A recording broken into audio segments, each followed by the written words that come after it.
Hello.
So, good evening, dear members.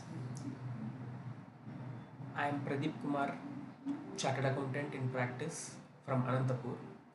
I am a partner of BA Pradeep Kumar and Co. Chartered Accountants, which is the founding entity, alliance entity of PAR and Alliance, a network firm approved by ICAI. Now, we are going to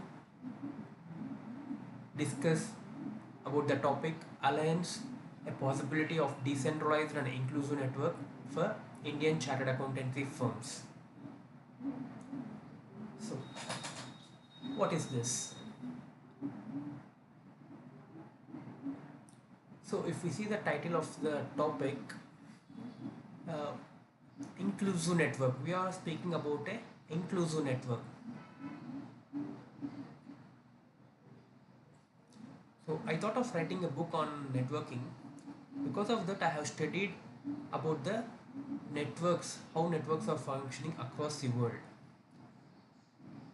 I came to know that till now the networks are under exclusive mode. They may be exclusive by location. Say one firm is having operations in Andhra Pradesh and another firm is having operations in Karnataka. They may form part of a network. However, the condition is whatever the work that is happening in Andhra Pradesh, that firm has to do in Andhra Pradesh, the other firm has to do in Karnataka. And some firms like North Indian firms, South Indian firms, even if you see across the world, they are having, like, we have network offices at India, we have network offices at US, UK. So like, if anyone wants to go and join a network, they say like, we are already having a presence there, we don't require. So they are going by geographical area. Majority of the firms are going by geographical exclusion, some by specialization exclusion. So if we see, it is like exclusive networks across the world. Now we are discussing about an inclusive network. And coming to the word decentralized, till now we have seen about a centralized networks, the ownership and management. The people are having ownership and management. Now we are talking about the decentralized network. Who are the owners? All are independent chartered accountant firms, and who are the owners? So, and one more thing is, the status of the network is association of persons. Till now, the status of network is a partnership firm or a private limited company or a society or whatever it is. This is an AOP. The institute has given the network as the status, network status as AOP. The institute has classified into three kinds of networks: alliance model, network model, lead firm model. However, the status that have been chosen is association of persons. So what it is, an individual can do, an individual or a partnership firm can do their own practice, and as an add-on they can do practice in association of persons status also. So AOP is a status.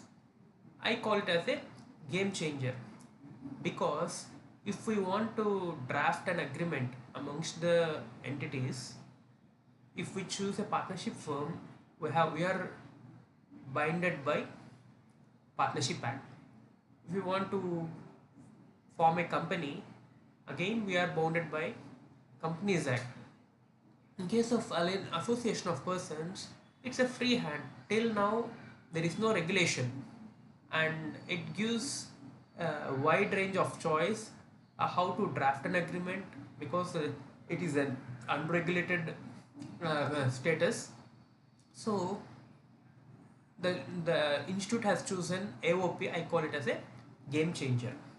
And another important thing is about the SSP portal, the self-service portal of ICAI. I call it as again a game changer. This is because the SSP portal functions like, the moment a student enroll, it has a data, and from the students to members, maybe in practice or service, then onwards the firm details. And if you want to enter into a networking firm also, we have the route that has to be given is only by through SSP portal. So we need to log on into SSP portal, and we need to apply for name availability of this name availability of AOP, and then onwards we can add on the firms through SSP portal. So this SSP portal will act as registry itself. Since AOP is not governed by the acts of partnership or company or any other act, we go for register for registration, and addition and deletion of members has to be informed and has to be happened through ICAI itself. And it is which firms are part of the network, which are not a part of the network. Every firm will be having that information. And with the advent of SSP, which I call it as a game changer, it is very simple for any chartered account firm to enter into a network or to exit from a network. So I call the SSP portal as a game changer. From 1st of April 2022 onwards, the Institute has enabled networking amongst the chartered accountant firms from SSP portal. The guidelines are released in 2021. However, the functionality has been embedded in the portal from 1st of April 2022. So this is about the title. As I have already said, it is a novel concept. Not only in India, it is across the world. The inclusive network, decentralization, association of persons, and SSP portal. These are all the key items that makes the network to go in a smooth manner. Now, coming to the index. So I have made into 5 sections, wherein section 1 covers with World Congress of Accountants 2022 experience. Section 2 contains growth prospects of Alliance, Alliance and sub-alliance concepts. Section 3, consortiate functioning, elements of financial statements, pathways of Alliance. Section 4, technologies to make chartered accountants mobile. Section 5, ICAI Council views, journey of ICAI relating to network, ICAI networking models 2021, and current environment. Now, coming to pre-World Congress of Accountants. So actually we have placed our stall we have attended the World Congress of Accountants 2022, and we have placed a stall at World Congress of Accountants. So with that experience, I am saying these things. So coming to World Congress of Accountants, I was planning to host World Congress of Accountants in 2022 since 2019. ICAI has exclusively promoted branches and its members to participate in the event. I have personally encouraged my colleagues and my network contacts to take advantage to participate in the event. This opportunity helps us to give access to World Congress of Accountants and its associations without traveling outside the country. Thanks to ICAI for making this happen. I solicited my professional network to be part of World Congress to expand the network and explore opportunities for all services we provide in India and overseas. Due to the nature of chartered profession and demand from our clients, we hardly get an opportunity to meet our fellow chartered accountants.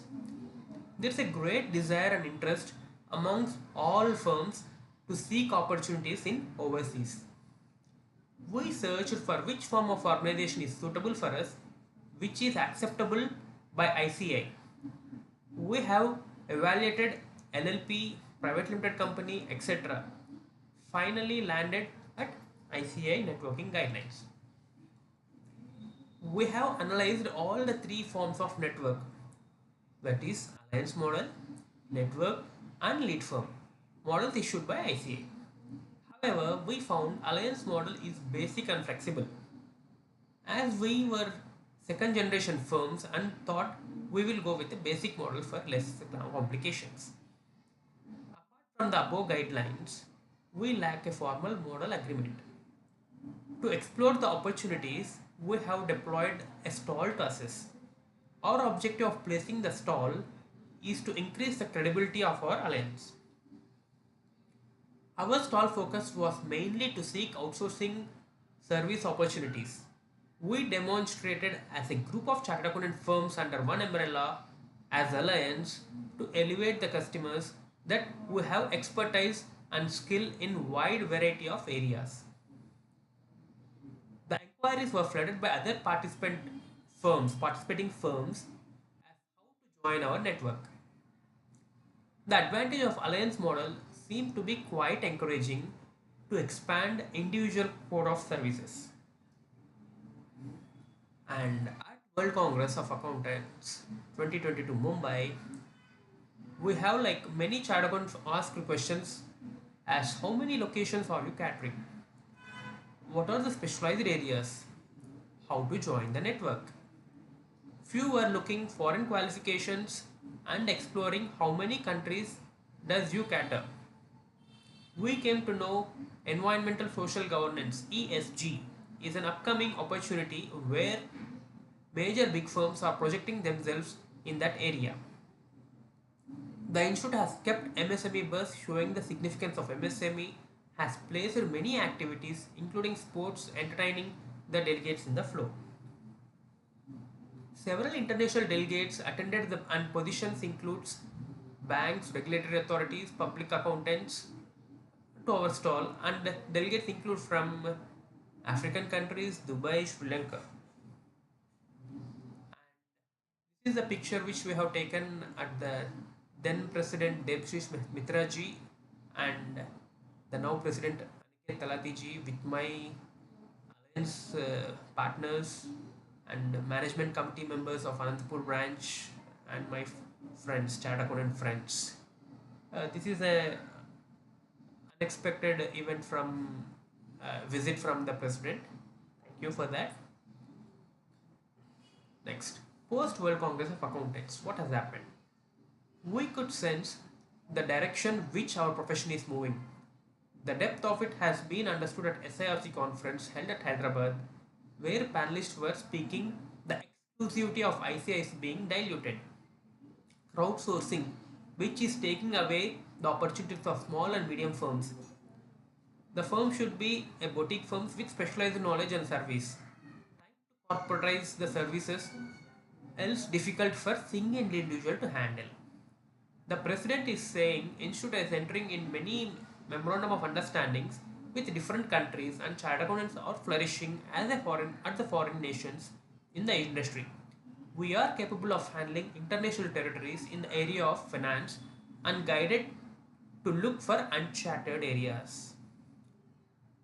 We were speaking to our friends at SIRC at Hyderabad. I checked with people residing in coastal areas who are into practice since 40 years. Surprised to know majority of them does not have the client of export oriented units, etc. Where uh, the business is flourishing.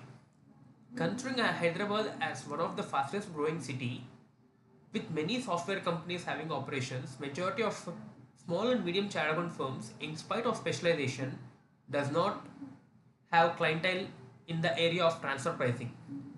Coming to my own place at Anantapur, where small chartered firm handling clients since inception of its business has grown into big enterprise, have changed the auditor with as a prestige to have a big chartered firm as an auditors.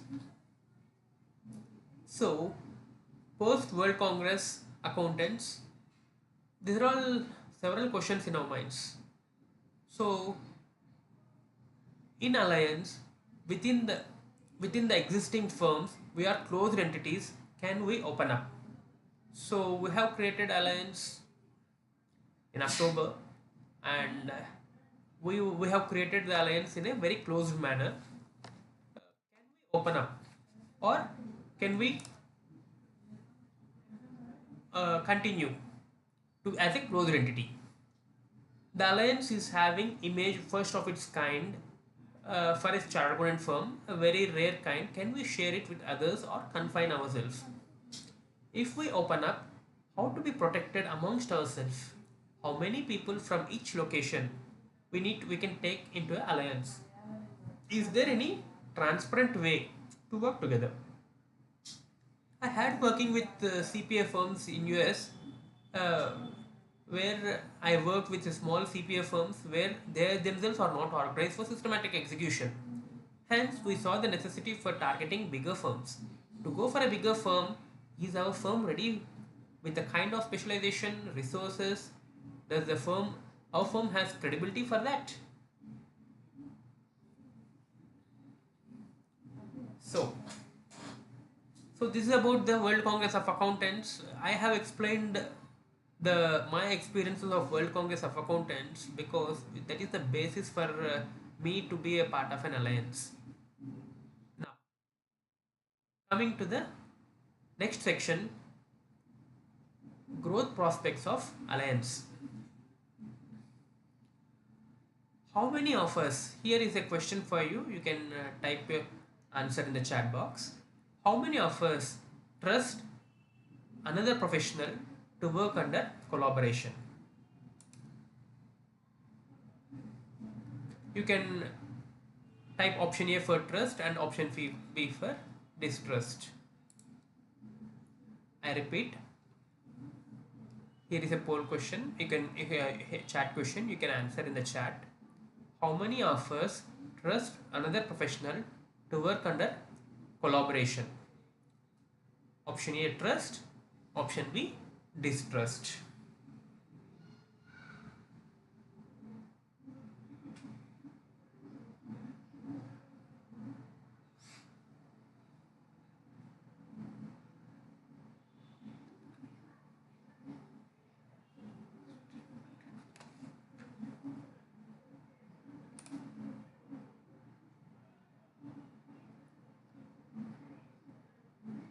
So I repeat a question. How many of us trust another professional to work under collaboration? A trust, B distrust.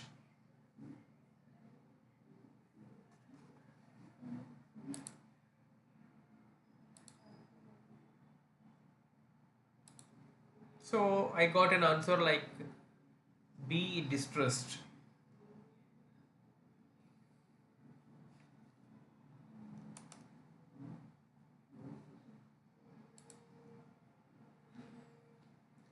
So we have one more chat question. What are the apprehensions that a chartered accountant in practice have to join in the network? So is a chartered accountant free to join any network?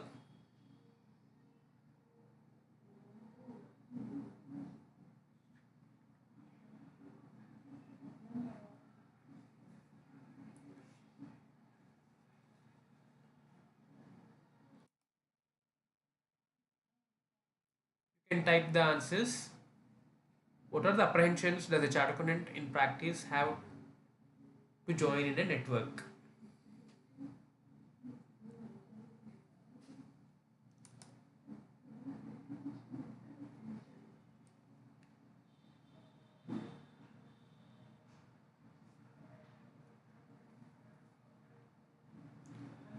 So like majority of the chartered accountant firms are closed chartered accountant firms. They have like why we have to join a network. We are working well and in our independent practice. Why to join another partner or why I have to be a part of a network?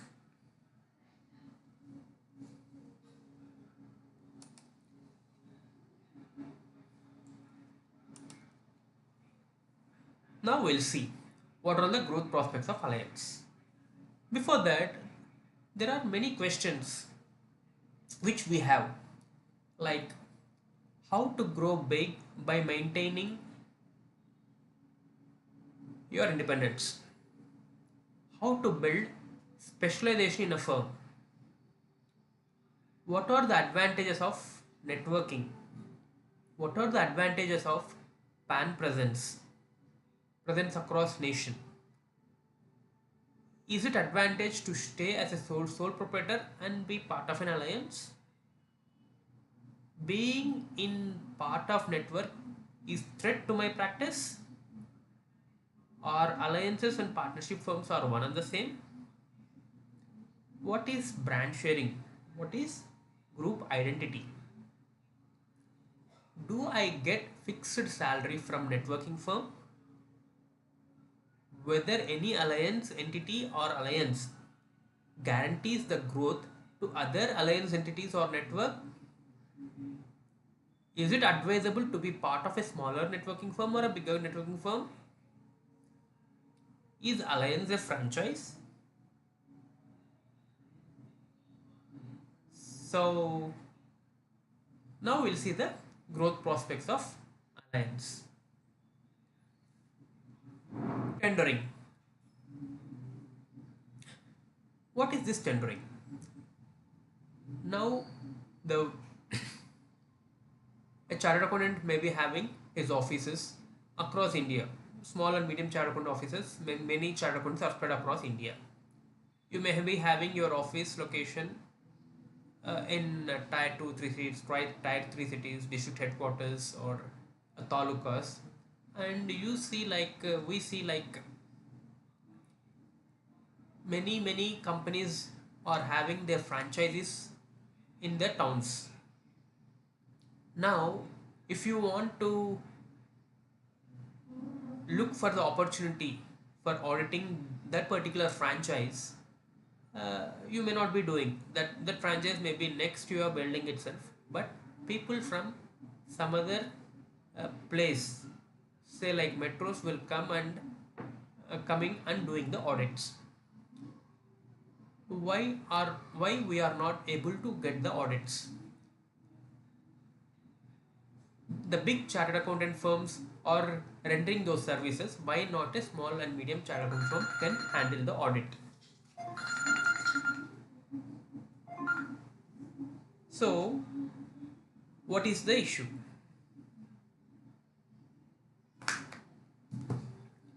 Now we need to say like we are seeing the many franchises like Reliance or more or Apple stores or whatnot.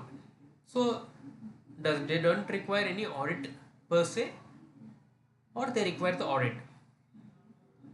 If they, in spite of having the RFIDs and other updated technologies, does physical verification of audits will be taken away? Definitely not. Then what is the solution? Say like some of the chartered account firms form a network, whatever may be the network model. They will say like 30 chartered accountant firms can be part of a network, or 100 chartered accountant firms can be a part of network, and they are spread across the uh, state or nation or whatever it is. If they can go and say, if a person who is a small chartered accountant firm who is residing in a metro having contacts with the companies, he can go and say, I can cater your stock audit requirement. I'm a part of a network and I have 100 locations. I can cater your requirement for 100 locations or 50 locations or 30 locations, uh, where even a big chartered accountant firms cannot have that many locations, because like chartered account small and medium chartered account firms have been spread across the country, where till now many big chartered account firms are confined, restricted for metro or the next upcoming cities itself. So this is if chartered account from a metro city, say like Delhi or Mumbai or Chennai, if they get the work and if they say this is the work and these are all the things, the interested firms of within the network, like 30 firms or 100 firms or 200 firms, they can respond and they can execute the work. So till now that was not a possibility. Now the possibility has been increased, the chance rate has been increased. Why? Because like being a part of a network, you got one more opportunity, and with the kind of technology we are having, uh, then it is not a big task to execute the things. So tendering opens up the opportunities, one-time affairs or a repeated affairs that can be made available for the chartered accountant, small and medium chartered accountants.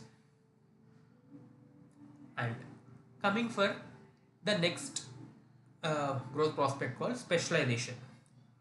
Specialization is order of the day. Whatever the activity we do, the clients expect it is to be perfect. There should not be any deviations. So uh,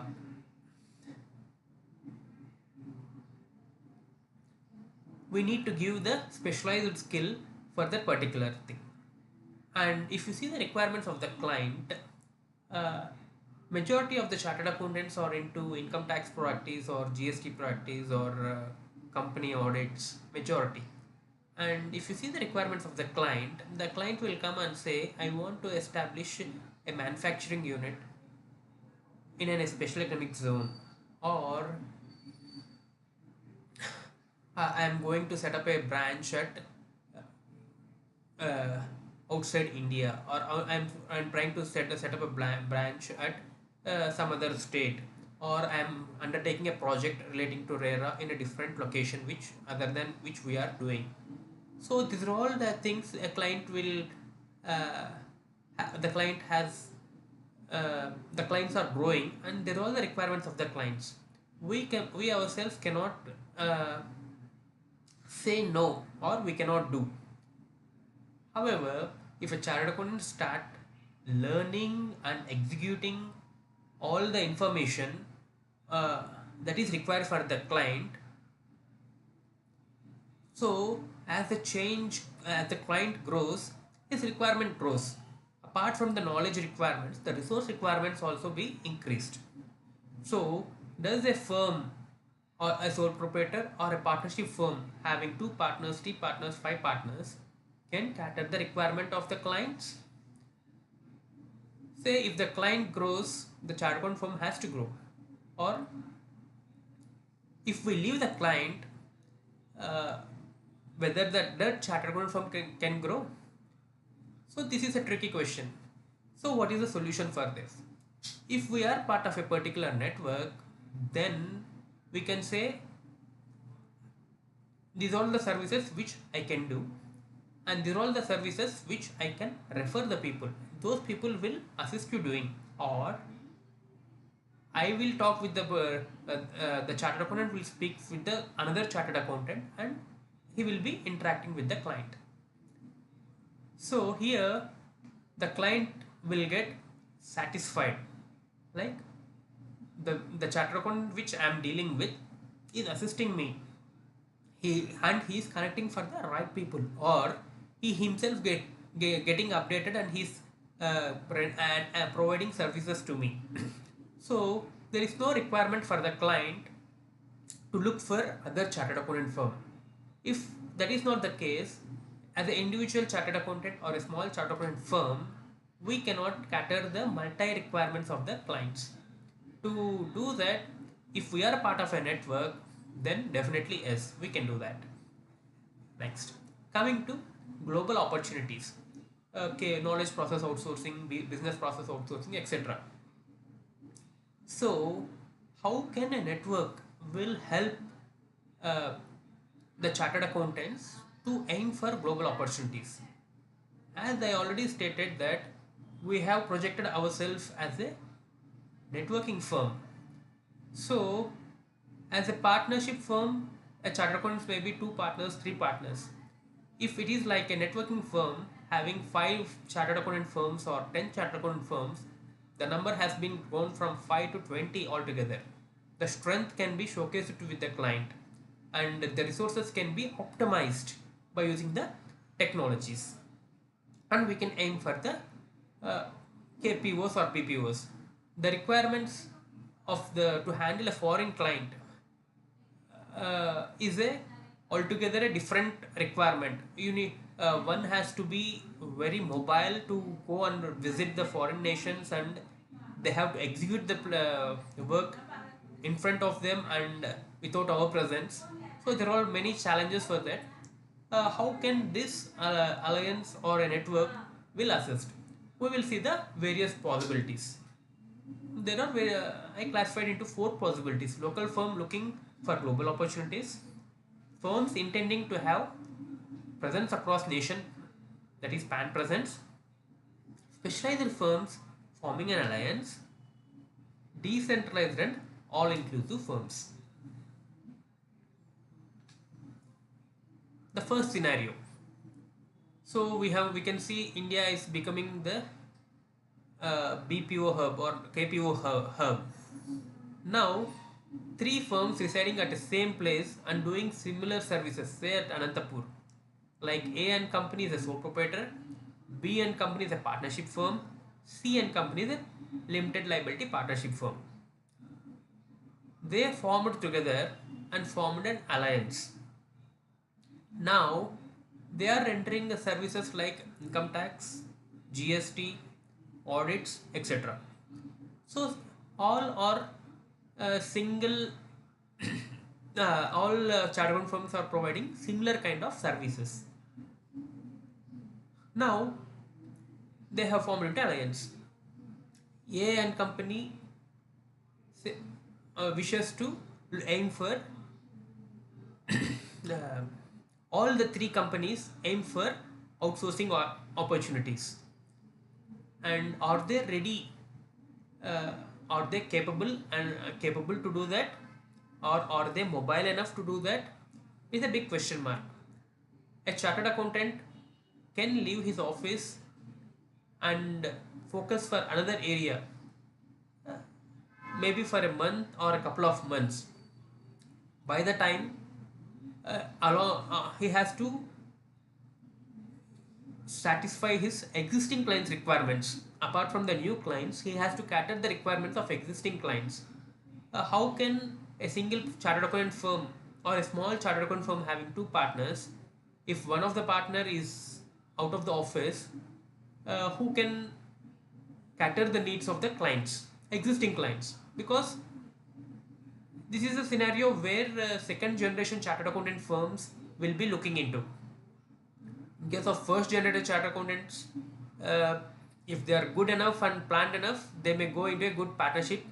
However, uh, across over a period of time, say A and Company has set up his practice 10 years ago, B and Company as a partnership firm 5 years ago, C and Company as a LLP like 2 years or 3 years ago, and the partnerships are always unequal. If we want to say like why can't you three become partnership firm and we can do, the chartered accountant firm will not accept for that because of various issues. But their aim is to have a networking firm through which whatever is the global opportunities, we will get that opportunities, then we will execute the work. Say suppose A and Company wants have the opportunity, have the required expertise or communication or contact or technologically upgraded, he wants to take the work from a company like Australian company or US company or European company, whatever it is. He has to literally move from his office and he has to execute the work. And while execution, he needs again the support of B company, C company to execute the work in India of the outsourcing nature.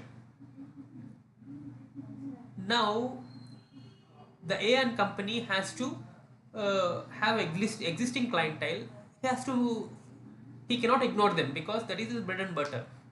So now B and Company and C and Company will assist A and Company's clients by looking after their operations in absence of A and Company. Will A and Company will accept for that? Definitely yes, because they are part of network altogether. They know whose clients and they know their incomes, their revenues, and they will share the data. And B and Company and C and Company are interested to do that? Yes, because all are looking for the global perspective. The moment they get a good global work, their revenues, all the three firms' revenues will get increased. So B and Company and C and Company will assist A and Company. So this is one of the scenario. And do they require to learn uh, additional information or additional knowledge? Yes, definitely yes, regarding the outsourcing kind work, but no, because all the three firms are doing similar kind of services. Their knowledge levels are uh, equal, almost equal. They did not have any additional learning, so they can start executing the work directly. So like uh, a network can be formed having at the same place, having doing a similar kind of services, so that they can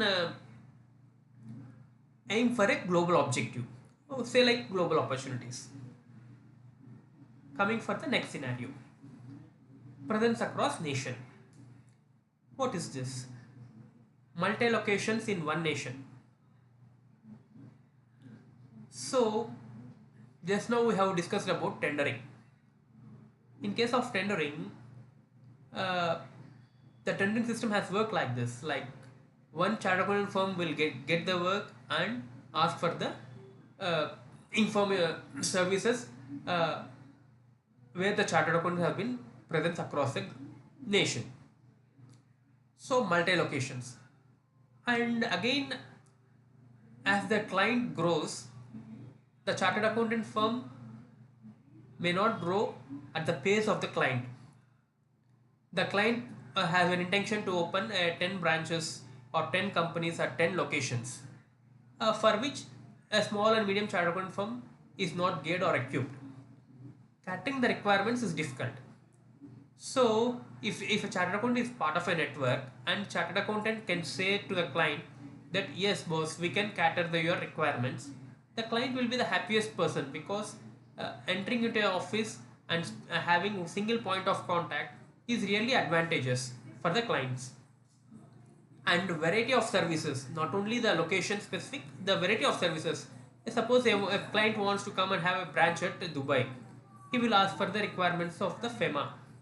uh, if the chartered accountant firm is unable to cater the requirements of FEMA, the client may leave irrespective of his uh, number of years of service, trusted service, and the rapport which, because the requirements of the client have been changed. So this presence of across the nation, having multi locations and handling variety of services, irrespective of organization status. Again, as a part of network, organization status is not uh, a network will cater the requirements of various kinds of organization status. It need not be like a sole proprietor should not be a part of network, or partnership firm need not be a part of network. A network will accept all forms of organizations. So having the presence across nation will give the chartered accountant an edge to the client that he can cater the requirements, whatever the requirements with the client. Specialized firms. What is this specialized firms in a network?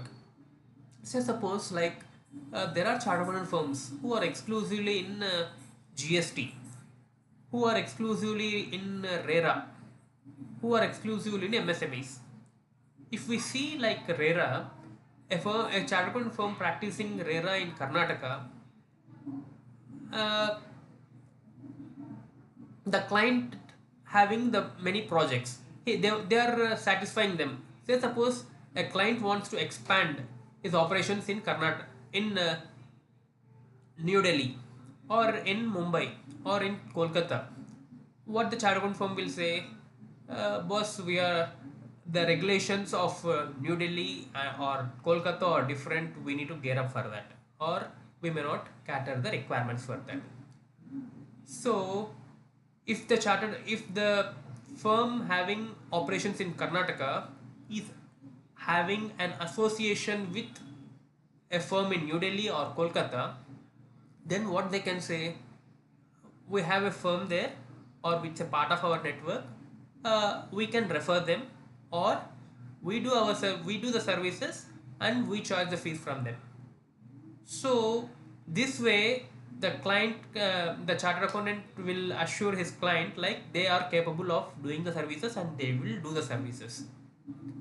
So RERA of different states, because of the regulations, there is a requirement, we need to learn the requirements. If we are if we are in part of a network wherein we can say like we can do RERA across India, or across South India or North India, or we can do RERA across 10 states. So now the client uh, see that yes, this firm is capable of doing the things. Similarly, like MSME, apart from the central government policies, there are like many state government policies, depending varied from state to state. if we want to have the policy matters of Andhra Pradesh or Gujarat or Jammu and Kashmir, each state has its own specific incentives, schemes, plans, websites. Now a client from uh, the client from Andhra Pradesh will ask for he want to set up in Uttarakhand. Now it is impossible for a chartered accountant firm to again to look for the websites, learn the things, and that is very easier part of it. The another important part is like how it is happening, or what makes the things to fasten the setup. Those things, the people who are local there, they will have a good voice.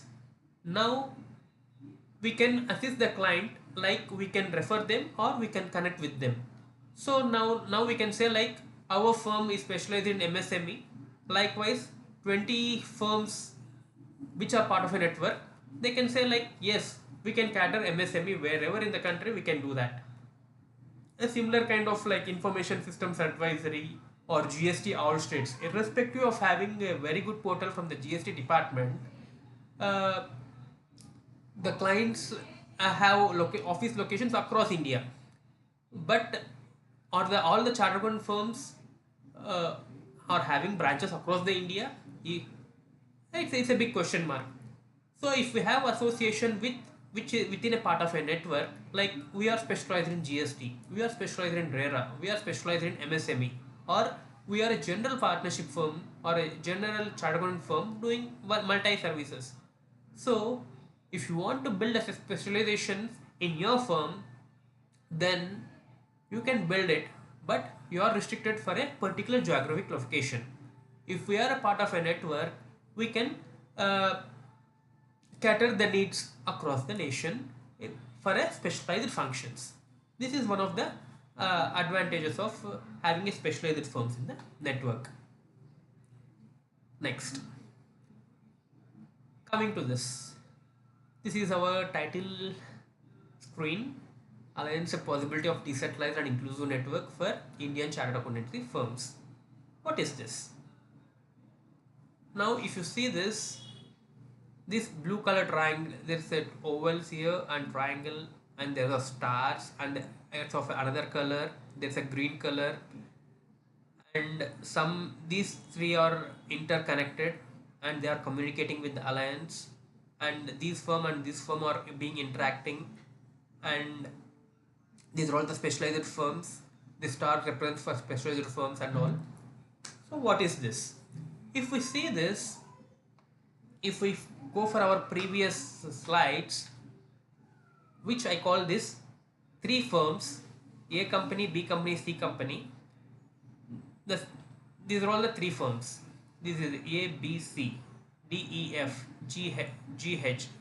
These three firms are they are constantly communicating with each other and alliance. These three firms are constantly communicating with each other and alliance. There are firms which are not communicating to any other firms, and they are communicating with the alliance. That is AOP. So, and if you see the organization status of these chartered accountant firms, it may be individual, HUO, partnership firms, LLPs. So, these are all the firms which are registered under ICAI per se. Some are working closely with each other, some are being independent. What is this? Assuming that this A, B, and C, these three firms are intended for global opportunities, and they will execute the work in alliance or AOP regarding their global works, and they will be constantly communicating amongst themselves for their local works. As I already stated that A company has aimed for outsourcing, and they will move they will move from the country out of the country for a couple of months. B and C will be assisting for A and company. Okay, so like this is one network, and if this entire thing is one network, wherein this is one a part of a network communicating with this, which is a part of network communicating. Some organizations are part of network and they are not communicating with other firms. Some are communicating, some are not communicating. And if we take this across India, yes, say suppose there are like 100 firms or 200 firms in a network. Okay, they firms which are interested in communicating, they can communicate. Firms which are want to communicate only amongst themselves, they can be communicating only amongst themselves. If they want like a tendering kind of the work, they can raise a tendering, and all the firms in the network, interested firms in the network, will participate and can execute the work. So if you take the example of a partnership firm having 100 partners, having locations of 25 across the 25 states, is it humanly possible for the partners to interact with each other, or as per their organization policies and practices, they will become partners and they will execute the things? So here also the same thing. Like there are 100 firms, they need not communicate on day-to-day basis. Only policy matters can be communicated, decisions can be taken. They can execute their part. They can show as one identity. Uh, uh, the more number of the firms in a network, the more local, maybe across the state or nation or the world altogether. So having this one identity, till now, like 10 chartered accountant firms having 10 different identities, they don't have any common identity. By this alliance, they can call it as we are a part of a particular network, or we are part of a particular alliance. So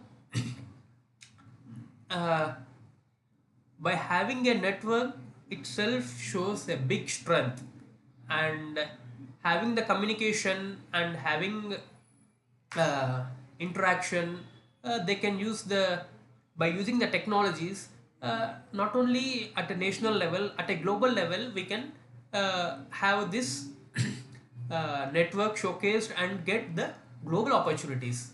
So here if we go for the previous slides, so like this is A, B and C. Like this in our slide we are having 100 firms, maybe doing generalized services, and as a part of it we can have across India. We can take the people across the India, the chartered accountant firms across the India, and we can have a specialized practice areas. Say like out of 100 chartered accountant firms, 20 to 20 may practice only RERA, another 20 may practice only GST, another 30 may practice into all general areas. So like if they are part of a network and they can execute the works, and some of the firms are interested only for international area of works, or some of the firms may not interact altogether.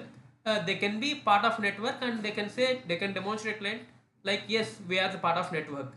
Until unless there's an opportunity, that person or that chartered accountant firm can keep can maintain silence in the network.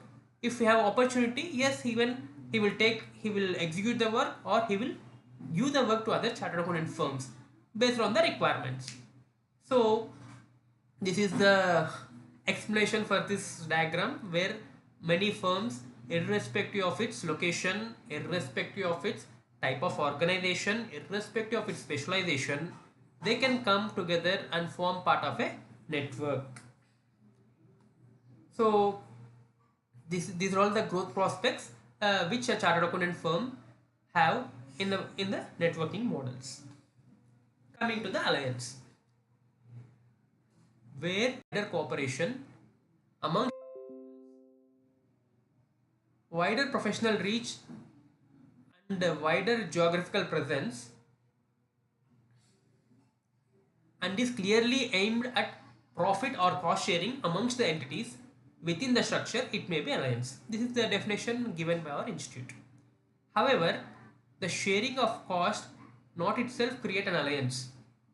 Further, association between firms to jointly provide service or develop a product may itself create an alliance. where the larger structure of group of entities is aimed at cooperation and the entities within the structure share professional work and fees without common ownership, control or management, it may be an alliance. This is the definition given by our institute. What are the objectives of alliance? The objective of alliance is to provide a framework for the firm for wider cooperation among the professionals, sharing common name of alliance if desired by alliance firms, and to showcase their combined strength for securing professional work, wider professional reach, referral practices, wider geographical presence. These are all the objectives of the alliances. Can themselves register as association of persons as recognized under income tax laws. Alliances may form AOP and can open bank accounts in their own name, obtain PAN number, PAN, GST registration. Income received from AOP can be distributed as per the memorandum of understanding entered amongst the member firms. Income tax returns will be filed. AOPs can prepare common balance sheet and get audited. A firm which is a part of alliance may project itself as an independent member firm of AB and alliance. So these are all the things. So works can be executed in alliance. I have my individual status and I have my AOP status. I can execute the work in my individual capacity, or I may execute the work in my AOP status. What is the concept of sub alliance? Uh, Institute has not defined this concept of sub alliance. This is coined by us for our understanding, and we see what it is. A group of alliance entities which are part of alliance firm intended to develop specialized line of practice among themselves by sharing the client's work according to their specialization, or alliance entities intended to merge and become a partnership firm or LLP, whether for geographical presence or for additional practice areas, or a referral firm and executing firm can become partners or whatsoever. The sub-alliance is only for internal integration, and for all legal purposes, it is the alliance firm and alliance entities that are the binding factors. The name of the sub-alliance has no legal presence and significance. The goodwill of sub-alliance firm is nil. It shall be the understanding of the amongst the alliance entities where they can be a member of sub-alliances regarding the nature of projects. So this is a sub-alliance.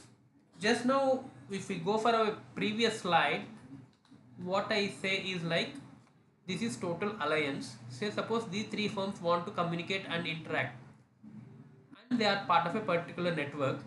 So we call this as ABC as alliance of the total group, total alliance. These three firms alone are interacting. Who are these three firms again? These three firms in a network are, say suppose there are three chartered firms. Who will they? They will be their friends or professional friends or colleagues who might be working since many number of years. They know each other. They may be residing a particular place.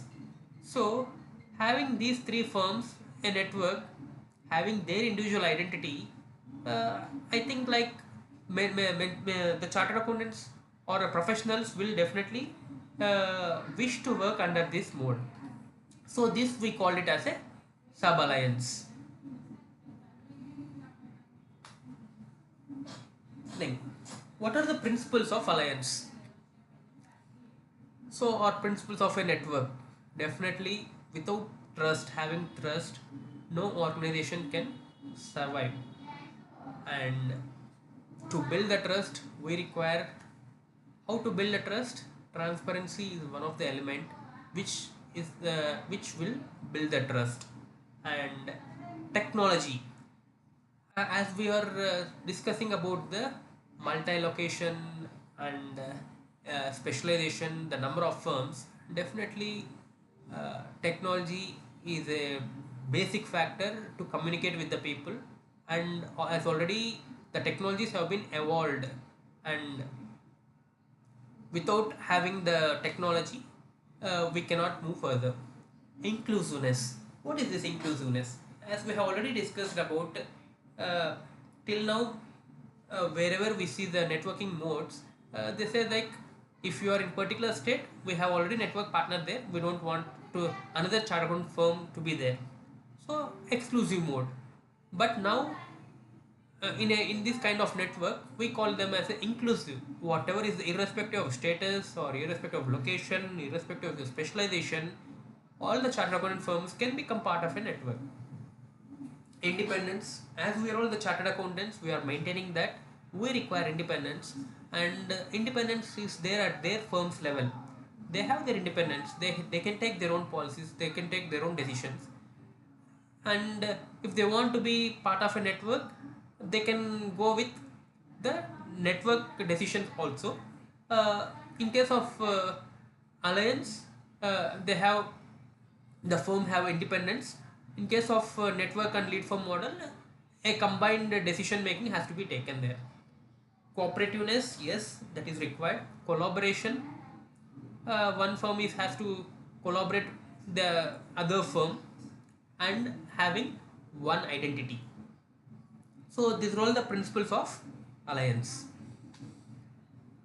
Coming for the next section, consociate functioning, elements of financial statements. What is this? Can we have a question now? A chat question. In networking mode, one can bill in individual firm or in network firm. Given a choice, where you show interest to bill, or a straight question, uh, self-interest or network interest. Option A, individual firm, that is my own firm, either it may be sole proprietorship or partnership or LLP. Option B, networking or alliance firm, either A, or option C, either A or either B. Both are acceptable for me. So what? Please give your answers in the chat box. I repeat the question again. In a networking mode, one can bill a particular work either in their individual firm or in a networking firm. Given a choice, where you want to bill, you are billing a client, say rupees 1 lakh, a professional fees. Whether I want to bill in my A and company, or I want to bill in network firm, B and A and uh, alliance. So it is a choice for you. So given a choice, you can type it in the chat box. So I see like some firms, some are interested in showing interest in networking model. Oh, I am getting the responses for networking model. So it's a good sign, like people are interested in networking firm. We'll see how it works. We have another chat question. Is your firm ready for networking mode to bear unproductivity of another firms in the network? Option A, our firm is ready to bear unproductivity of other firms in network. Option B, our firm is not ready to bear unproductivity or of other firms in network. Option C, sometimes ready for sometimes not ready. I repeat the question. Is your firm ready in networking mode to bear unproductivity of other firms in the network? Option A, our firm is ready to bear the unproductivity of other firms in network. Option B, our firm is not ready to bear unproductivity of other firms. Option C, sometimes ready, sometimes not ready to bear the unproductivity. So you can give the response in the chat.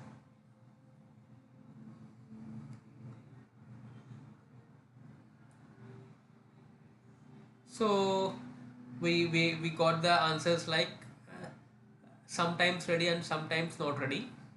Again, it's a good sign for the networks. we'll see the questions. We have some questions before touching the concept. We have some questions in our mind, like where to execute works. Is it in a chartered accountant firm or a networking firm?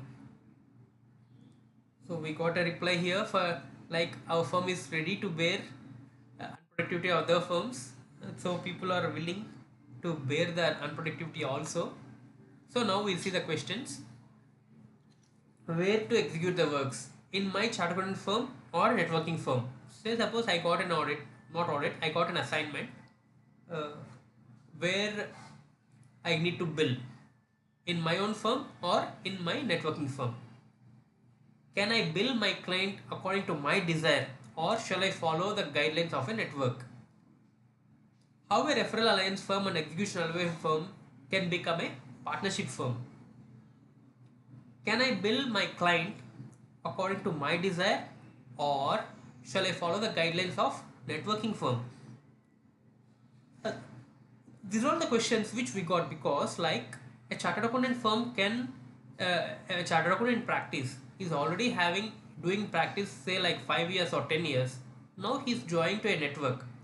He has a genuine questions like where to bill in my firm or in the AOP. What happens if I bill in my AOP? What is the profit sharing ratio in the AOP? Do we have the fixed profit sharing ratios in the network?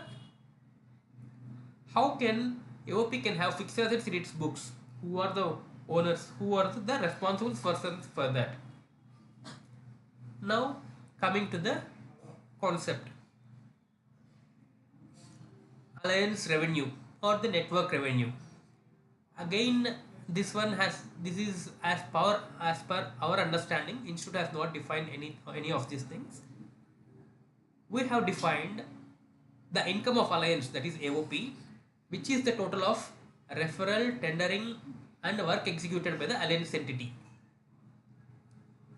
So, like subscription from alliance entities under cost recovery, say like 30% of the fee collected in case of referrals executed by the alliance entity, and the professional fee billed in alliance. These are all the three incomes which we foresee for the AOP. So like I repeat, the subscriptions from alliance entities under cost recovery, and say 30% of the fee in case of referrals, and professional fee billed in alliance. These are all the three revenues of alliance. Coming to in detail, subscription income. What is this? So like for a network firm, for any firm, there are some fixed expenditure. Maybe the rent, maybe the salaries, maybe the uh, maintenance, internet connectivity, whatnot. Say suppose like AOP is nothing but the collection of firms, maybe 10 firms, 5 firms, 100 firms, whatever it is. So to have the common expenditure, who has to give the common expenditure for the AOP? It's basically all the firms who are there. So whatever is the cost incurred, say like rental expenditure of 20,000 and salary income of salary expenditure of 10,000, total 30,000 is the expenditure in a per month. That is the common expenditure which is incurred. That particular staff is work for all entities. He is a naturally administrative guy, and the rent of the administrative building is 20,000 rupees. 30,000 is the total amount of expenditure for that particular AOP. Now that particular amount has to be recovered by all the entities. Say like there are 10 entities, assuming 3,000 per month. It's a cost that has to be recovered. Whatever is the cost incurred by the alliance has to be recovered from the alliance entities. That is the subscription model. Coming for the referral fee, say 30% of the fee collected in case of referred bill in executed billed in executed entity.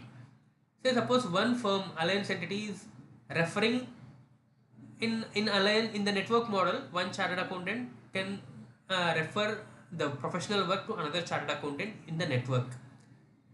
So like A and company has billed 1 lakh to the client, and B and company has referred it. Now 30% of the 1 lakh will be the income of the AOP. Rest 30% will be the entities which have been executed, and that again this 30% is not defined anywhere. Uh, it is taken for convenience. Some companies, some firms will say 20% or some will say 10%. It's up to the policy making of the networking firm.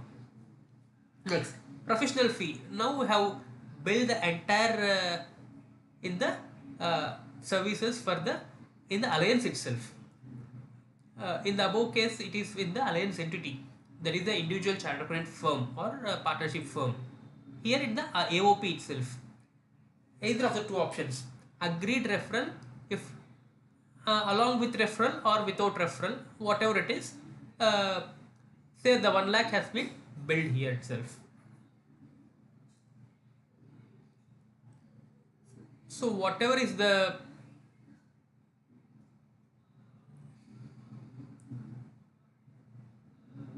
agreed referral, if any, and transfer to alliance entities as agreed, incur all the expenditure in alliance and transfer the agreed amount to the entities. There are two models of billing here. We will see in the coming slides in detail. And alliance surplus, again the, this has not been stated anywhere in our ICAI guidelines. As a matter of as I already stated, association of persons, there are no regulatory for that. We whatever we defined, we can define that, and in our understanding we have defined like this. Alliance surplus, the amount which alliance entities contribute to alliance AOP, whether is it on referral or tender or work executed in alliance entity or work executed in alliance. So whatever is the work wherever it has been executed, 10% shall be the surplus. Here we have defined the profit of the AOP altogether, and I am saying we have defined the profit itself. There is no question of loss also. Who has to do that? We will come in our next slides. So we have defined the profit altogether here, the surplus. Coming to the cost, just now we have defined like what are the common costs, expenditure which is incurred and compensated through subscription. So what is a common expenditure? There is a expenditure for website, there is an expenditure for network expansion, there is an expenditure for office administration, there is expenditure for salaries. These are all form part of costs which has to be recovered through subscription income. They can take a basis like based on number of partners or employees or irrespective of usage. Again, subscription can be received from the firms in the network, which may be a sole proprietorship firm, partnership firm, or LLP. This is the cost recovery mode. Subscription, which is a cost recovery mode in the network. Where to bill, where to expend. So, if a chartered accountant firm is rendering the services in its own name and billing its own name, nothing will come here.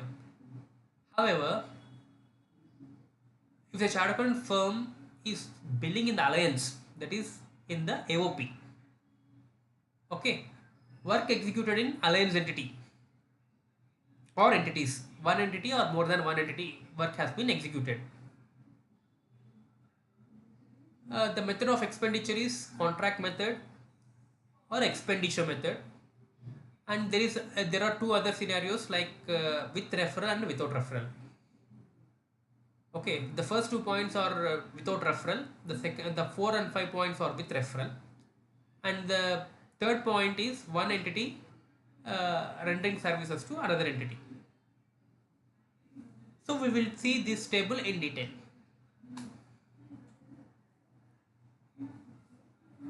Billing in alliance and work executed by alliance entity. So now the billing is happening in AOP, that is Alliance, assuming a global outsourcing revenue of 1 lakh. Again, these network organizations can do only non-attached functions. So non-attached services 1 lakh, assuming a bill. Now, assuming two firms, A and company and B and company, has rendered the services.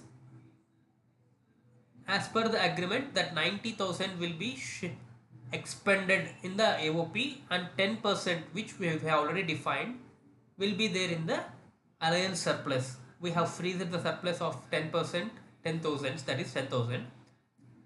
Under the contract expenditure, who will incur the expenditure? A and company may incur the expenditure, B and company may incur the expenditure.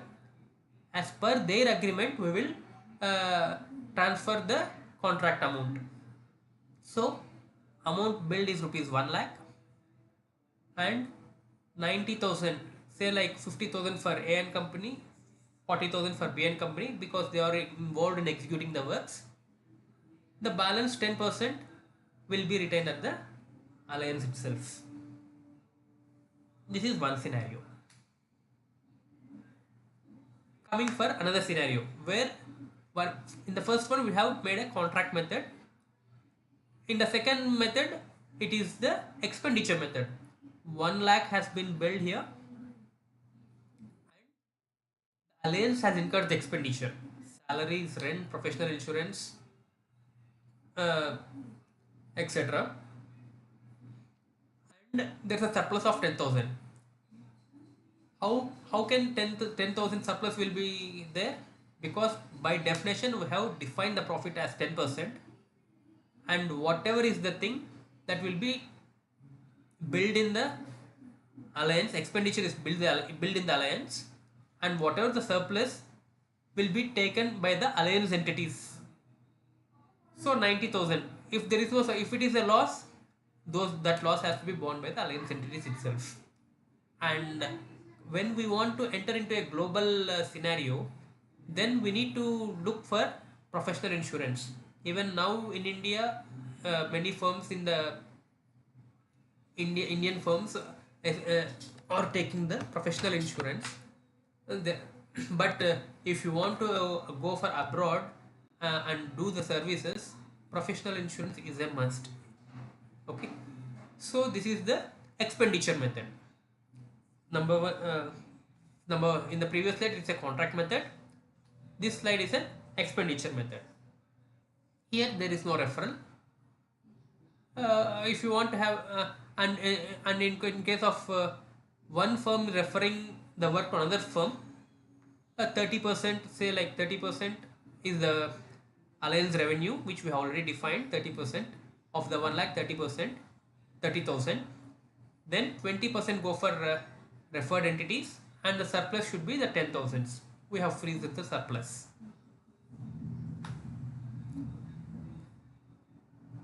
Billing is made in Alliance from AOP.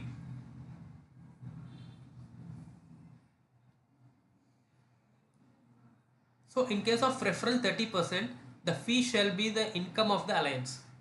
In case where work is executed in the name of Alliance, 100% fee shall be in the name of Alliance. For work execution 65%, where the referral entity has allowed billing in AOP, else 70%.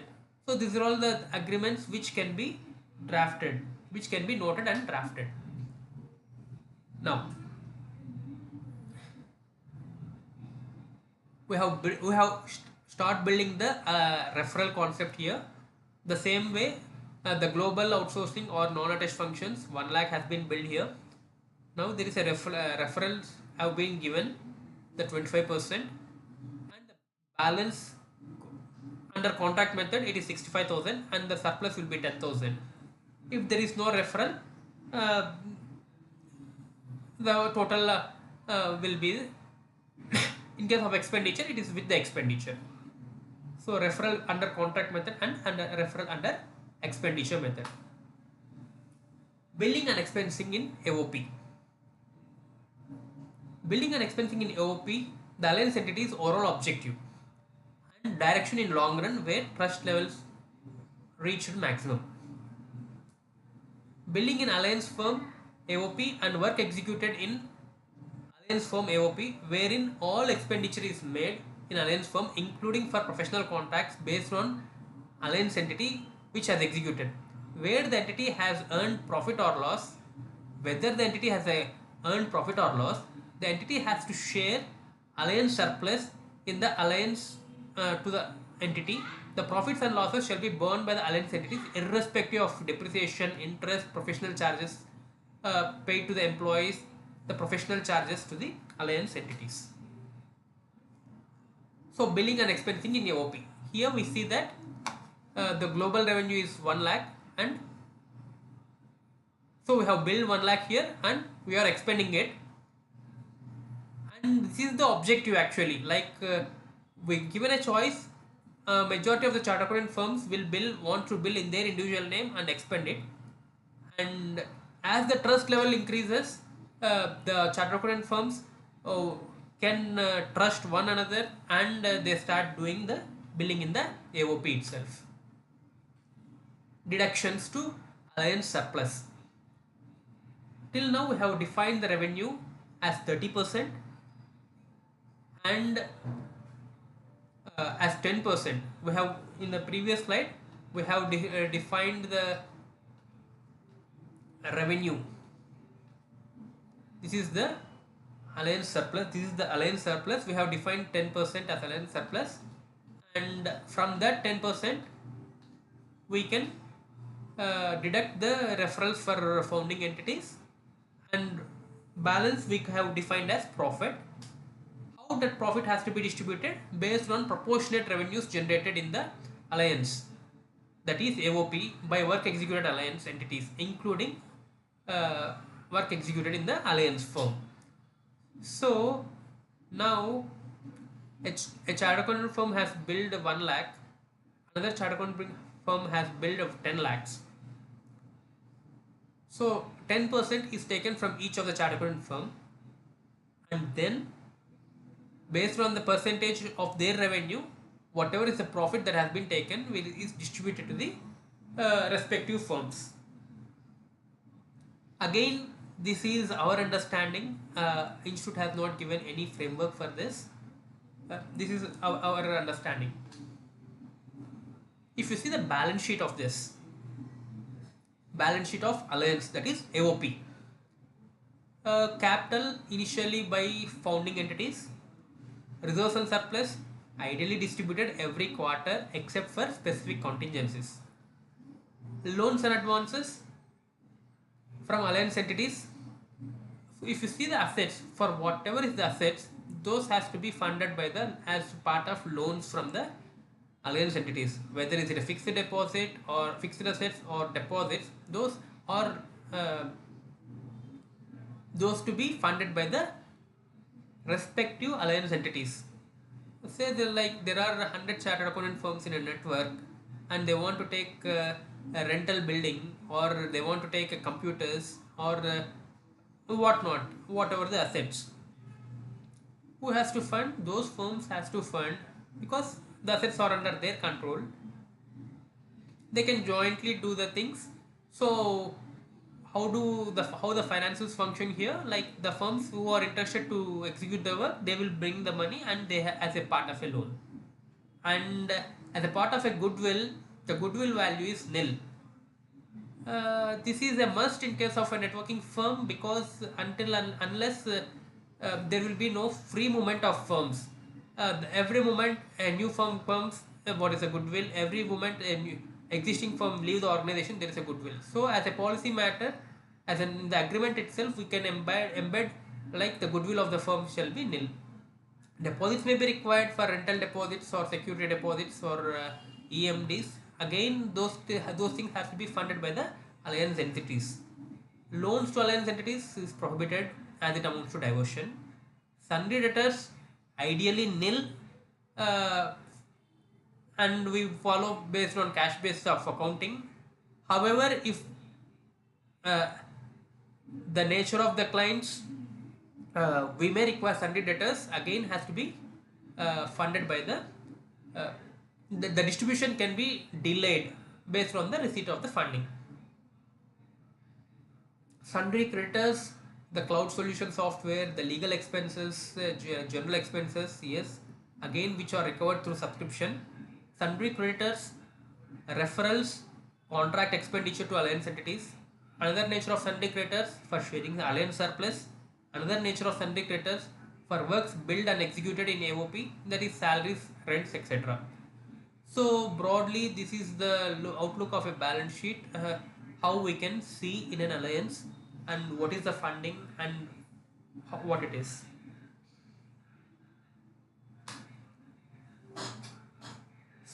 So consortiate functioning, that's what we are discussing, elements of financial statements.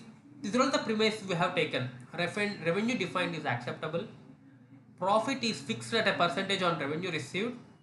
Distribution of profits are based on proportionate basis of revenues generated.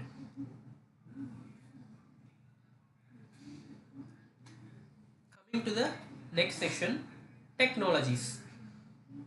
Here we have a chat question. Technology is disrupting the traditional ways in every aspect of life, including our practices. Does adoption of technology a necessity or luxury? Uh, Type option A for necessity, option B for luxury. I repeat a question. Technology is disrupting the traditional ways in every aspect of life, including our practices. Does adoption of technology a necessity or a luxury? You can give your response in a chat box.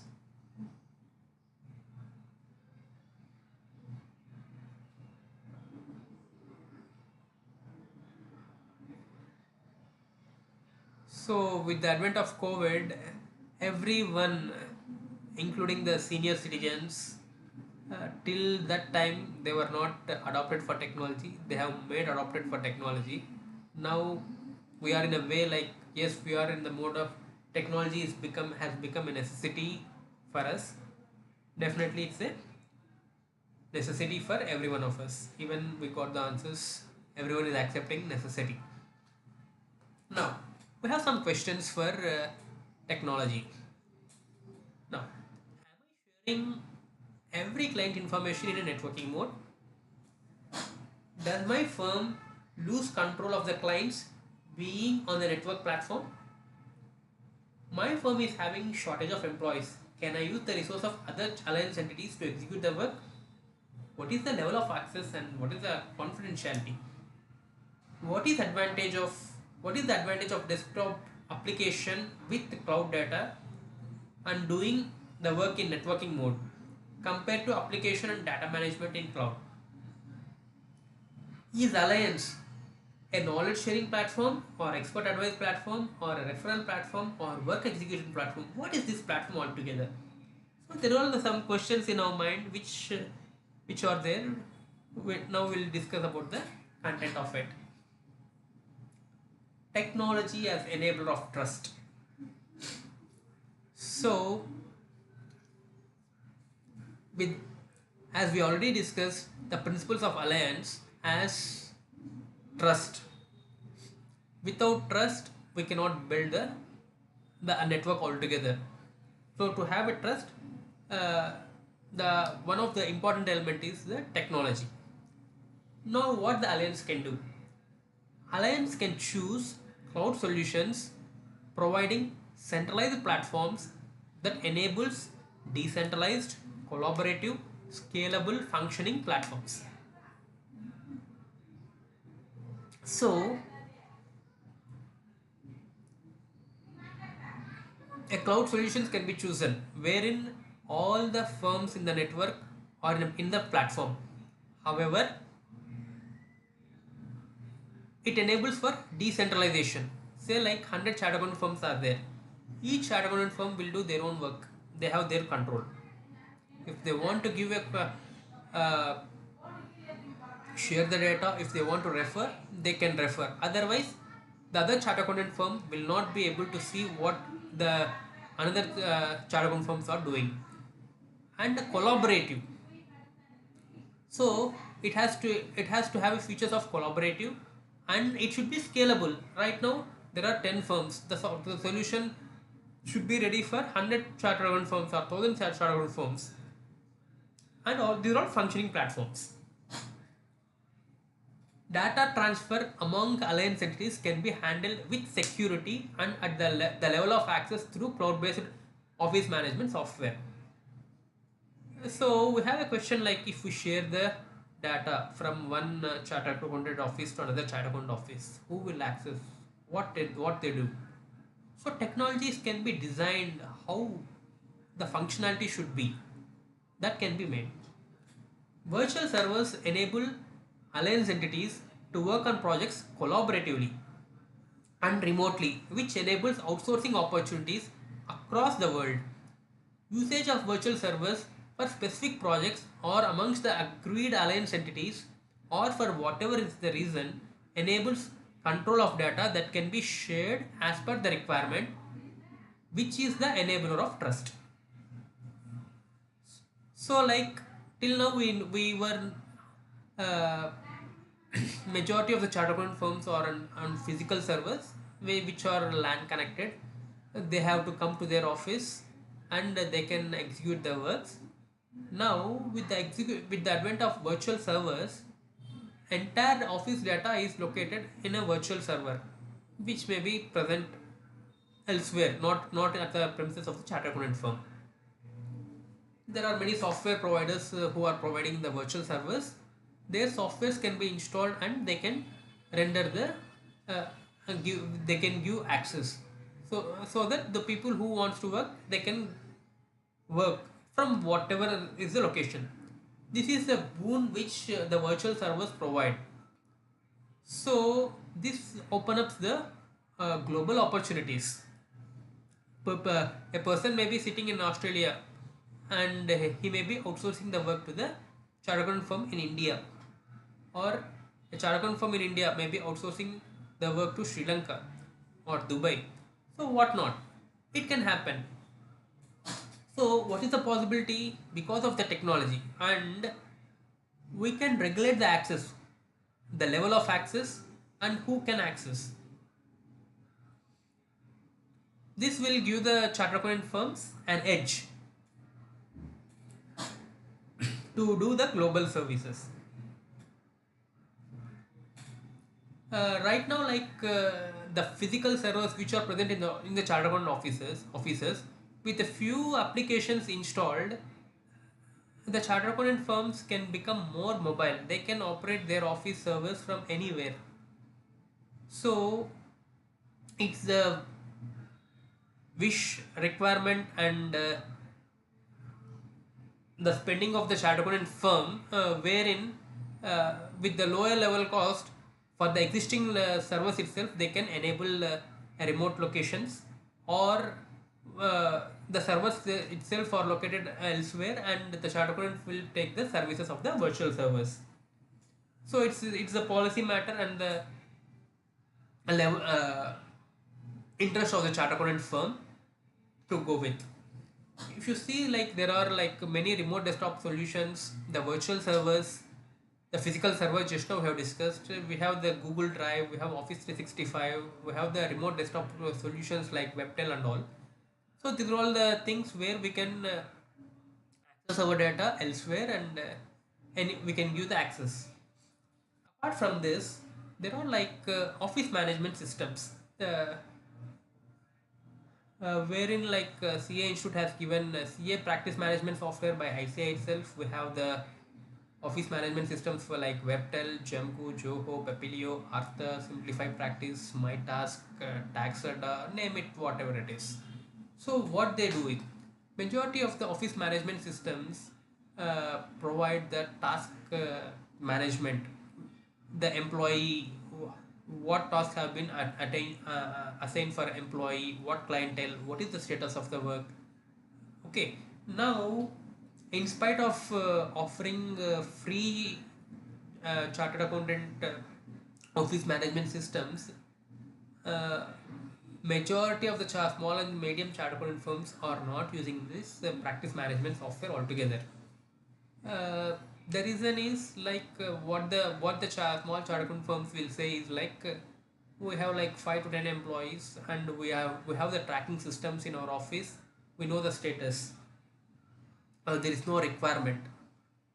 Uh, so actually, by using the office management systems, the productivity of the chartered accountant firm will increase drastically, uh, and the billing will be more accurate, and there will be less loss of revenue, and employees can be easily tracked, and clients missing clients and all can be reviewed.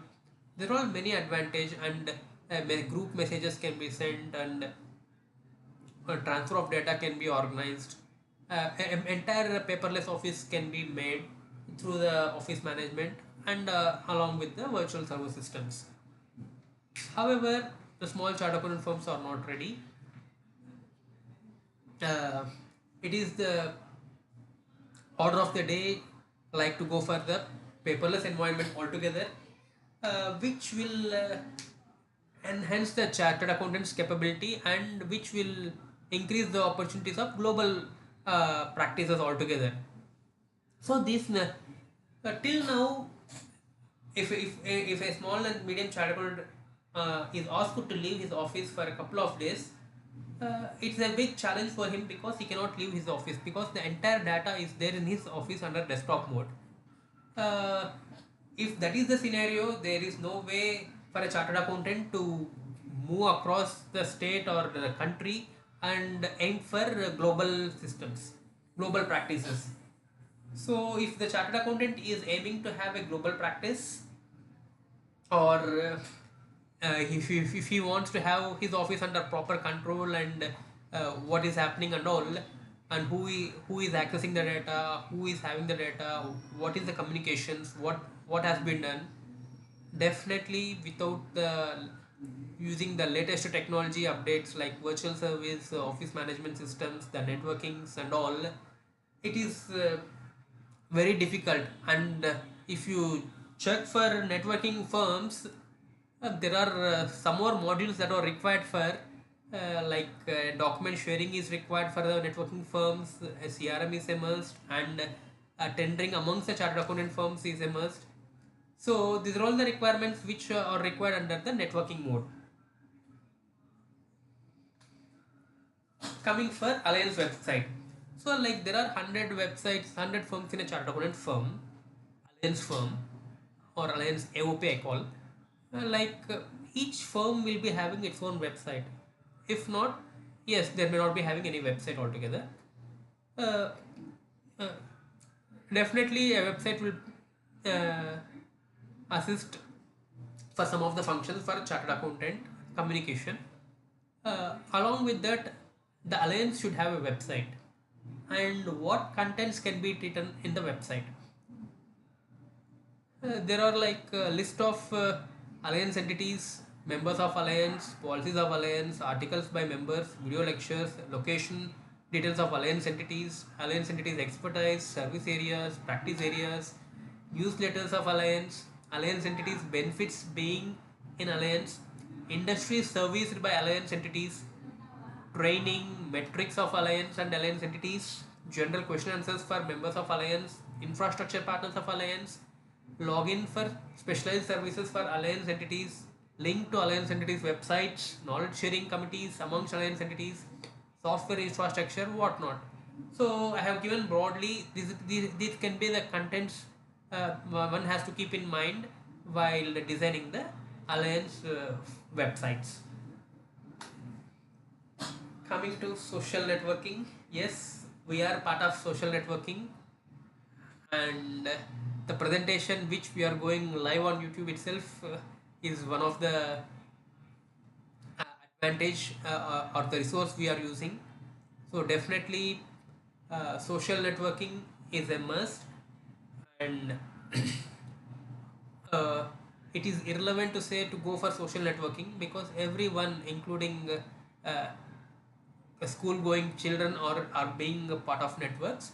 The important thing which we need to understand about the social networking is like what are the features which are there. We may be spending many number of hours by visiting the social website, social networking, and we'll be looking for the updates. But what are the features, how we can participate in the social networking, and how effectively we can do, these are all subject matter. And I came to know, like, having an interaction with one of the software engineer, like I'm a professional in social networking sites. I'm a professional LinkedIn professional. So professions itself are built in social networking.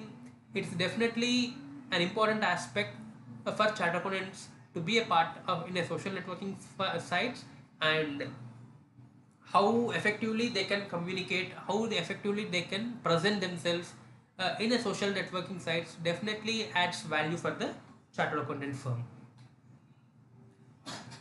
Coming for pathways of alliance, what is this?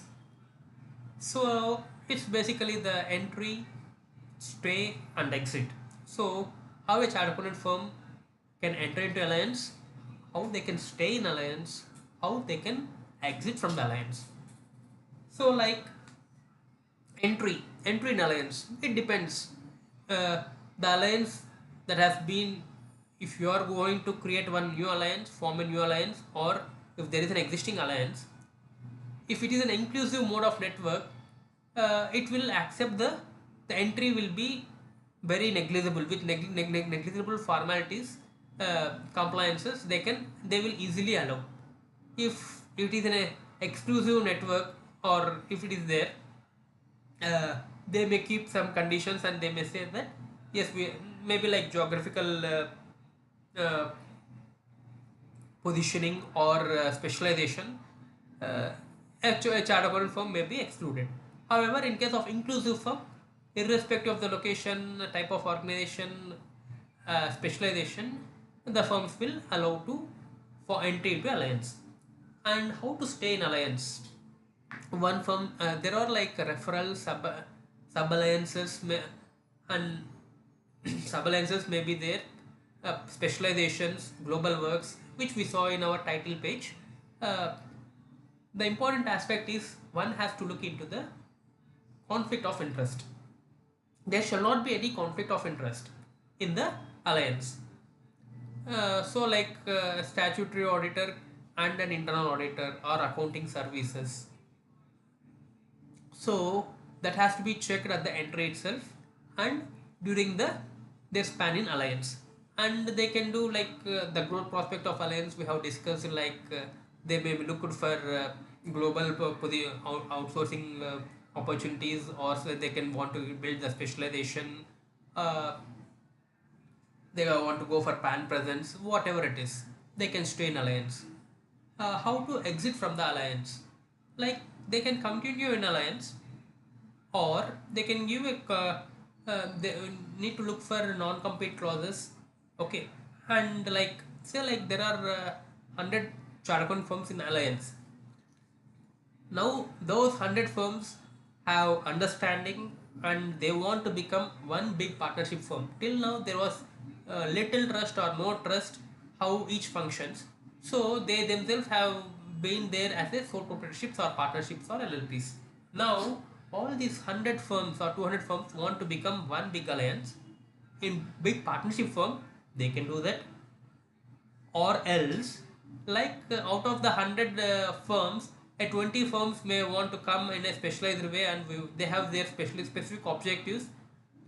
They can come out and they can form a partnership firm because they have good understanding. They can form a partnership firm across a specialized partnership firm or whatnot. So again, is it exit a smooth exit?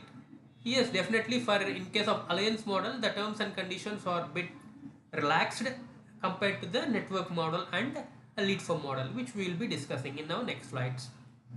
So this is the way, like, and a chartered accountant firm, entry, stay in alliance, and exit from the alliance. There are a few questions. What are the various trust levels in alliance? So as we see that trust is the primary factor to be to continue the firms in the alliance, we will see at the I have classified the trust at three different levels: people level, building level, technology level. People level. Initially, uh, by being form part of a network, we definitely don't want to collaborate with all the firms in the network. What we do is like we give one time projects. Okay, maybe location advantage. Okay, then if we do for that one time projects, as the trust level has been increased, we will refer him continuously for the particular task. If again the performance is doing good or the trust level has been increased, we will be forming the sub alliances which we called. So three four charter account firms, they will be forming a groups, and they will be part of network. Initially a single charter account firm as a alliance firm, they will be there, and like that there are many single firms or two three firms in the network. Now if the as the understanding increases, they will become a closed groups, and they will be functioning as a part of alliance. Trust at billing level. Initially billing at alliance entity, generally for referral or geographical advantage.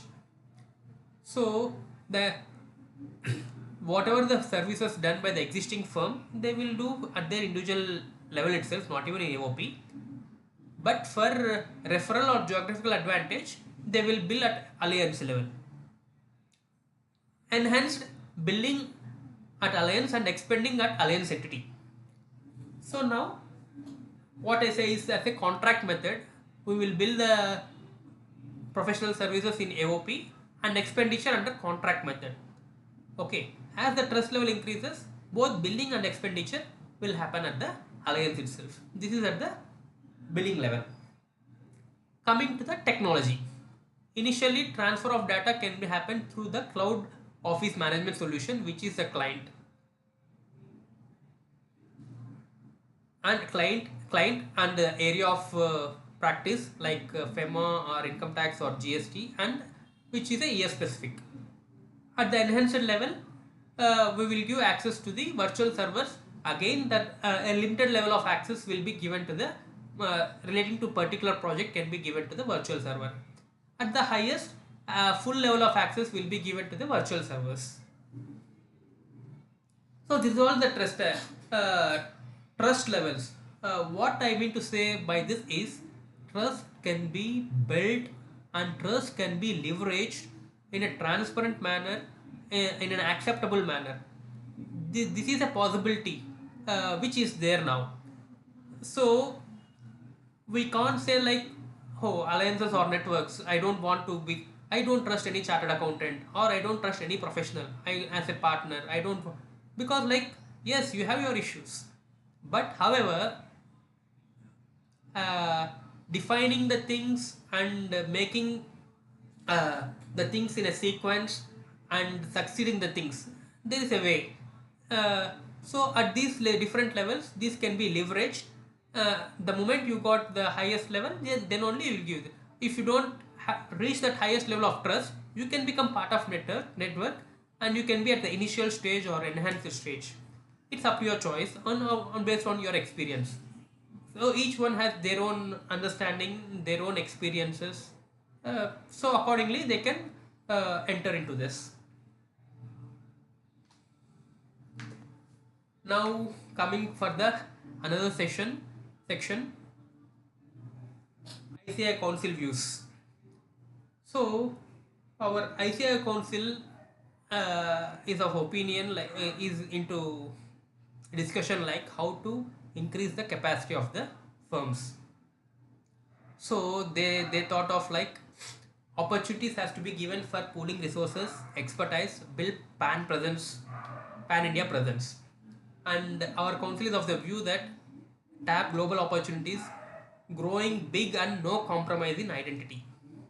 So these are all the views of our council. So with this in background, what our council did is like, they encouraged to form limited liability partnerships, merge to form larger structure with a provision to demerge if objective is not met, establish multidisciplinary networking firms.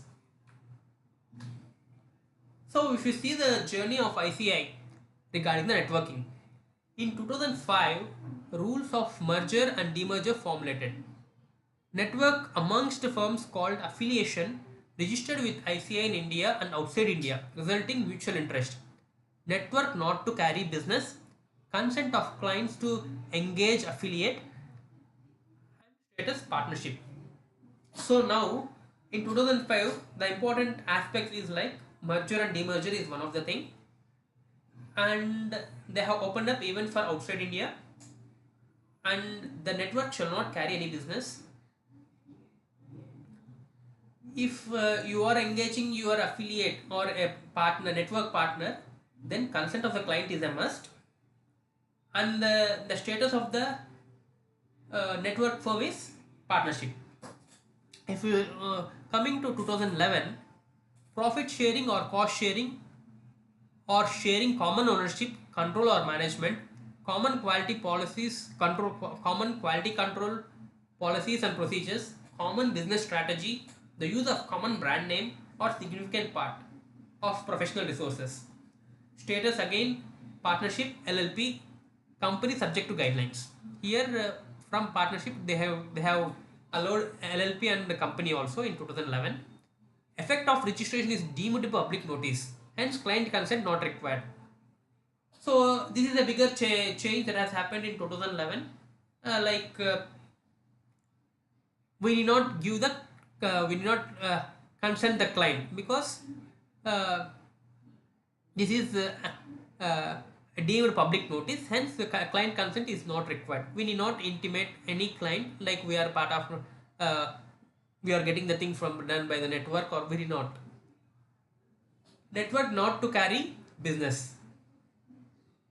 So here also network should not carry any business. Coming to 2021, three models of networking. Status, association of persons. This is a new concept and a game changer which have been stated. And network can do business, which are non-attached functions. This is again a big change, which is not there in 2005 or 2011. Restricted to domestic chartered accountant firms only. So these three models, under these three models only for domestic chartered accountant firms, not for abroad. Only 100 networks registered under old guidelines. So as per the institute statistics, as of 2021, 100 network firms have been registered across India. So by seeing the number, do we call it as a success or failure? In my understanding, I call it as a success. But the success is for the bigger chartered accountant firms only, because they took the advantage and they are doing the outsourcing, they are collaborating, they are doing all the stuff by using the networking guidelines, and up to 2021 the small and medium firms are the advantage taken by the small and medium firms are very less. And again, effect of registration is to be deemed to public notice, hence consent of the client is not required. So again, I need not say to my client I am a part of a network, I am referring this work to the particular chartered accountant firm. Being a part of network, yes, you can I be a part of network, I need not take any consent from my client altogether. Now, networking models 2021. So now we are coming to the guidelines which are being given by our institute in a comparative manner. So like the name, in case of the institute has given the three models: alliance model, network model, lead firm model. In alliance model, uh, say like firms A and Co, B and Co, C and Co, and D and Co, they can form A, B, C, D and alliance. In case of network, they can name it as A, B, C, D and affiliates or network. In case of lead firm, assuming A is a lead firm, A and Co is a lead firm, A and Co affiliates, which is a lead firm. Regarding registration, ICAI will allot alliance registration number, ARN. In case of network and lead firm, NRN, network registration number. Practice, Uh, in case of Alliance, as I already stated, is a flexible model. Firms are free to carry on practice as independent firms despite of constraints of Alliance.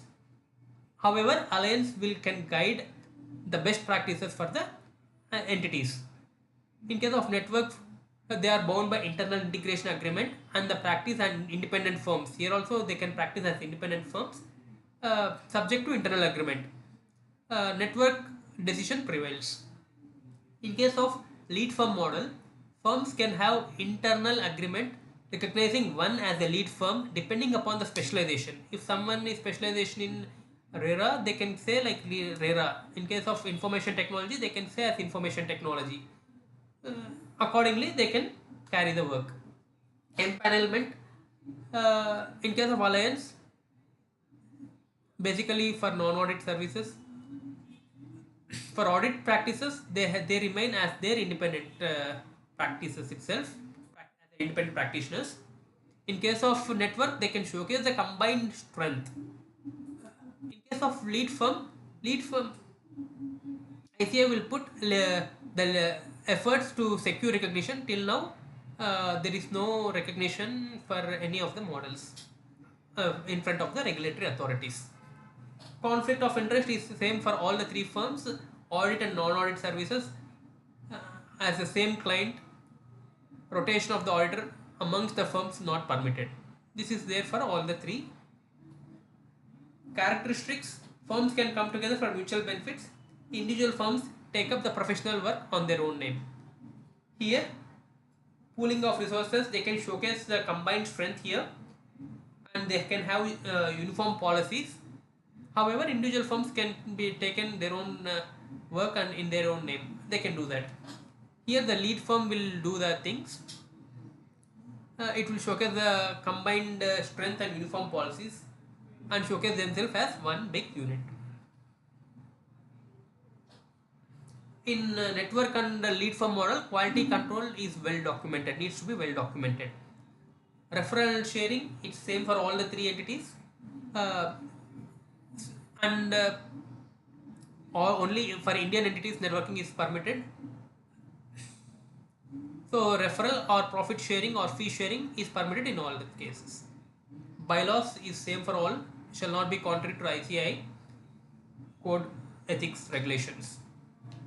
Accountability delinquency. In case of delinquency, again a similar case where the firms are moving away from the alliance, the remaining firms will be executing the work. Code of ethics applicable for all. Reports and certificates, a partner of the firm that gets appointment can do that. Internal agreement to be signed by all signatories. Reconstitution, firms are free to join and exit alliance. In case of network, they are bound by network integration agreement. In case of lead firm, again bound by internal integration agreement. So like in generally in alliance model, even though they are having the terms and conditions, not as strict as network or lead firm model. Reconstitution has to be registered with ICAI in all the cases. Exit alliance is much more easier and network is easy. So exit is easy in all cases. However, alliance is more flexible. If one firm quits, the other firm, the remaining firms can take over in all the three cases.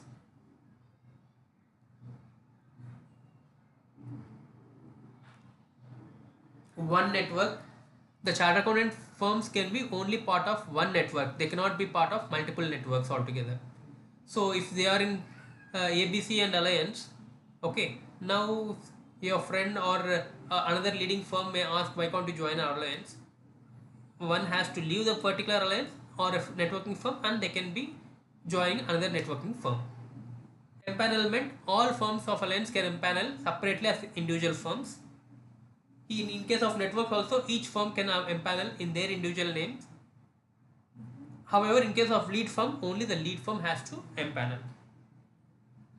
And coming to our current environment of small medium chartered accountant firms, in India, the majority of the chartered accountant firms are small and medium. They love to be independent. and they have strong identity with their name, and there is a huge amount of fear in case of loss of their identity. If you see, like, they are jack of all trades. Whatever the work comes, they can be do they are doing like that. Majorly engaged in empanelments, income tax audits, GSTs, accounting, private limited companies. They are the trusted advisors for MSMEs, because like the upcoming entrepreneurs, all the major small and medium chartered accountant firms scattered across the country, spread across the country. So easy reach for the thing, chartered for the entrepreneurs, upcoming entrepreneurs. And if we ask for the people, are you ready for working in collaboration? It's a big question mark as of now. Uh, Hope so. Like, after watching this presentation, uh, what are their ideas, or what are your ideas? What are your opinions? That actually counts. Coming to the network evolution, since we are like discussing about the networking guidelines, a concept like computer, how the computer have been evolved and all. Centralized network is the initial stage, then they moved into a decentralized forms of network. Again, then it went on for the distributed networking. uh, as the network till now, like a chartered accountant firm, a sole proprietorship or partnership with a smaller size, which is a centralized thing. Now, as the number of partners increased or number of branches increased and all, it is the centralization is being spread. The idea is to be a distributed, and this should be like the network of the chartered accountant firms across the world, not only from India. Till now, the guidelines support for the networking guidelines 2021 is supporting for uh, Indian chartered accountancy firms itself. As the network uh, grow in India, flourish in India, our institute may even permit for the global networking. Uh, the intention is like how to increase the capacity of the chartered accountant firms. Network is one of the area, and even our prime minister, uh, honorable prime minister, has said that the big four has to become big eight, big here has to come become 12, and that has to be from India. Until unless these kinds of uh, uh, evolution happens in chartered accountant firms, along with the networking agreements, or uh, maybe the use of technology and aiming for global things. I don't think like India will progress from our institute. However, we are the specialists in the area of finance. uh, I don't think any other country in the world is as competent, accountants in the world is as competent as the chartered accountants, because of the rigorous training and all. Uh, Hope so. The networks are taken in a positive manner, and people can collaborate and do the work, global work and the local work at the best. Thank you, one and all. So, thank you very much for your listening, and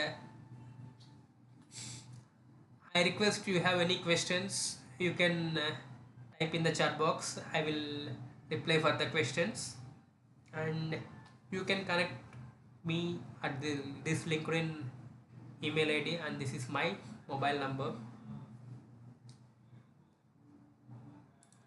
So it's the members who are having questions, you can ask in the chat box, or if you want to connect me, this is my LinkedIn ID and this is my mobile number. So this is my first presentation in the YouTube live. Thank you one and all for making a grand success.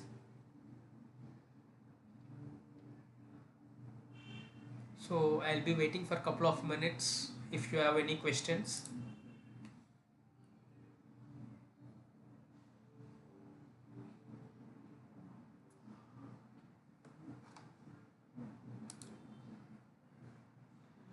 questions from the delegates, viewers. Thank you, one and all. I'm ending this session. Thank you for the wonderful participation. Thank you.